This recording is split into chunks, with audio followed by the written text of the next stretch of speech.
First సినిమాకే ఇంత versatile character, strong character, అన్ని వేరియేషన్ చూపించాలి, ఫిజికల్ చేంజ్ చూపించాలి. సినిమా ఇంత మంచిగా వచ్చిన కారణం one of the biggest reasons is this girl Vaishnavi.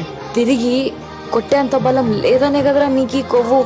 మీ అంత బలం లేకుండొచ్చు, కానీ గుండెల మీద కొట్టాలంటే మాకంటే గట్టిగా ఇంకెవ్వడు కొట్టలేడు. And I see the film, she's done such a beautiful job, such a strong job. Vaishnavi చాలా చాలా చాలా బాగా చేసావు, షాక్ ఇచ్చావు. ఇది ఎక్కడ ఎవరు వేసినా కూడా నువ్వు పలికిచ్చినట్టు, ఒక తెలుగు అమ్మాయి పలికిచ్చినట్టు ఇంకా అది పలకదు, అంతే, అంత బాగా. Vaishnavi calling from original phone. Glamour D glamour ఎలాగైనా చేయగలుగుతారు, అత్యద్భుతంగా చేస్తారు. అత్యంత సహజమైన నటి జయసుధ గారు. అలాంటి జయసుధ గారిని మళ్ళీ తలపించే యాక్టర్ ఎవరైనా వచ్చారంటే ఇంతవరకు నాకు తారసపడలేదు. ఈ పిల్ల యూట్యూబర్, ఈ పిల్ల క్యారెక్టర్ ఆర్టిస్ట్, ఈ పిల్ల ఇన్ఫ్లుయెన్సర్. ఏం చేస్తుంది? మెయిన్ లీడ్ వచ్చింది, చేయదు, కాన్పని పిల్లతోని అని తీసి పడేసిన రోజులు ఉన్నాయి.